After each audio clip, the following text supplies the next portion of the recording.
पता है कि बरी थाना क्षेत्र में बैंक ऑफ महाराष्ट्र में लूट की घटना कारित की गई थी, जिसमें 4 अपराधी बैंक के अंदर घुसे थे और हथियार के बल पे लगभग 4,22,000 रुपये और 3.9 किलोग्राम के आसपास सोना जो है वो लूट कर स्ट्रॉन्ग रूम से भाग गए थे, जिसमें 2 बाइक्स का इस्तेमाल इन लोगों ने किया था। यह सूचना मिलते ही हम लोग जो है वो सभी जगह पे चेकिंग लगाए थे, सभी रोड्स ब्लॉक किए थे और उसको हम लोग ट्रैक भी कर रहे थे। और हम लोग गया की तरफ और मोहनपुर के तरफ सूचना मिली, जैसे जैसे कि उनके भागने की सूचना है, तो उधर भी हम लोग टीम लगाए और एसपी सिटी गया से लगातार उस समय हम लोग की बात हो रही थी। और जो भी टीम थी, वाकई गया में जो भी टीम थी, जो लोकल पुलिस थी, उन लोगों ने भी हम लोग की मदद की ट्रैक करने में। लेकिन कहीं ना कहीं लगभग 20 से 25 मिनट या आधे घंटे के अंतराल से हम लोग चूक गए और वहाँ से वो लोग निकलने में कामयाब हुए। और उसके बाद हम लोगों ने विभिन्न टीमें बनाई। उसमें एक जो टीम यहाँ पे ट्रैक करने के लिए, आइडेंटिफाई करने के लिए और घटना कैसे कारित की गई है, कहाँ लोग गए हैं, सब चीज़ के लिए अमित आनंद यहाँ पे एसडीपीओ सदर हैं, इनको ये जिम्मा दिया गया। और विभिन्न राज्यों से कोऑर्डिनेशन करने के लिए भी अमित आनंद को ये जिम्मा दिया गया। बाकी ग्राउंड पे कौन रेड कैसे करेगा, कहाँ पे किससे सहयोग ग्राउंड पे लेना है, उसके लिए अजित विमल यहाँ पे एसडीपीओ जो हैं बरही के, उनको यह जिम्मा दिया गया। और दोनों टीम के अंदर कई टीमें काम कर रही थी, जैसे कि लोकल एरिया में सीसीटीवी देखने का और किन रास्तों का इस्तेमाल किया गया है, कब रेकी की गई है, उसको जानने के लिए इंस्पेक्टर बरही जो हैं थाना प्रभारी, उनकी 2 टीमें यहाँ पे लगी हुई थी। बैंक्स को सर्च करने के लिए, वहाँ से एविडेंस कलेक्ट करने के लिए एक टीम लगी हुई थी। बिहार एसटीएफ से कोऑर्डिनेट करने के लिए ग्राउंड पे वहाँ पे एक टीम लगातार गया, नवादा और इन क्षेत्रों में छापेमारी कर रही थी। यूपी एसटीएफ के साथ जो सूचनाएं मिल रही थी, वहाँ पे ग्राउंड पे रेड करने के लिए एसडीपीओ साहब से हम उधर गए थे, बिहार गए फिर यूपी गए और वहाँ पे टीमों ने रेड किया। और हम लोग को सहायता जो है कहीं ना कहीं एमपी पुलिस से भी मिली है सूचना कलेक्ट करने में, उत्तराखंड पुलिस से भी मिली है। उत्तराखंड में रुड़की है, जहाँ पे पूर्व में इस तरह की डकैती हुई थी, वहाँ से हम लोगों ने सहयोग मांगा, डिटेल मांगा।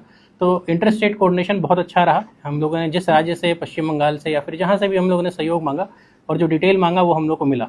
यहाँ पे पूरा टेक्निकल एनालिसिस, पूरा ट्रैकिंग का काम अमित आनंद और टेक्निकल सेल की जो पूरी टीम है उन लोगों ने किया।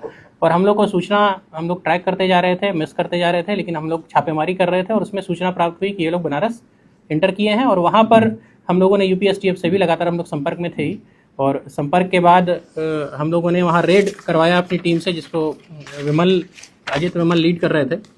और वहाँ पर संयुक्त सहयोग से राजभर बस्ती सिंहपुर स्थित हरुआ रिंग रोड, जो इसमें लिखा हुआ है थाना सारनाथ, यहाँ पर इनके वाहन को घेरा गया। ये स्कॉर्पियो हम लोगों ने आइडेंटिफाई किया था, स्कॉर्पियो रेकी में भी इस्तेमाल किया गया था, जिसका नंबर यहाँ पे लिखा हुआ है, नीचे खड़ी है स्कॉर्पियो।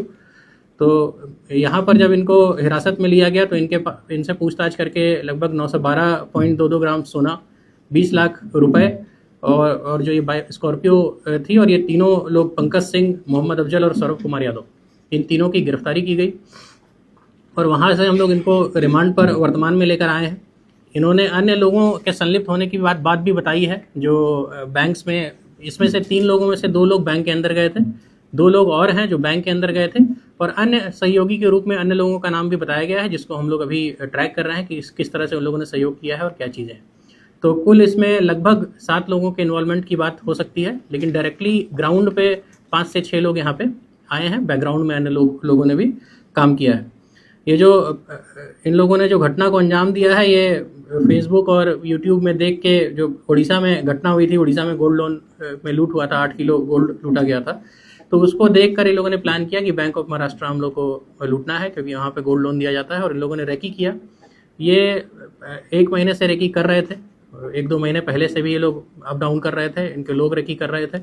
और 17 को भी ये अटेम्प्ट लेना चाह रहे थे, लेकिन कुछ कोऑर्डिनेशन का भी इशू हुआ और शायद आसपास पुलिस गश्ती वगैरह भी थी, तो उस समय लोगों ने अटेम्प्ट नहीं लिया। तो 17 को नहीं करने के कारण फिर इन लोगों ने अगला अटेम्प्ट जो है वो समय देखकर दूसरे दिन, जो आपको घटना पता है, उस दिन का ये अटेम्प्ट लिया। और इसमें जो वहाँ पर जब इनकी गिरफ्तारी हुई तो उन्होंने बताया, जो बाइक का इस्तेमाल किया गया था, वो बताया कि गया में वो बाइक स्टेशन पर हम लोगों ने रखी है। तो गया पुलिस से भी हम लोगों ने सहयोग लिया, गया एसटीएफ से हम लोगों, बिहार एसटीएफ से हम लोगों ने सहयोग लिया। और वहाँ पे जो दोनों बाइक इस्तेमाल की गई थी उसको भी हम लोगों ने बरामद किया है, जो कि नीचे लगी हुई है, बाइक और गाड़ी दोनों ही नीचे लगी हुई है।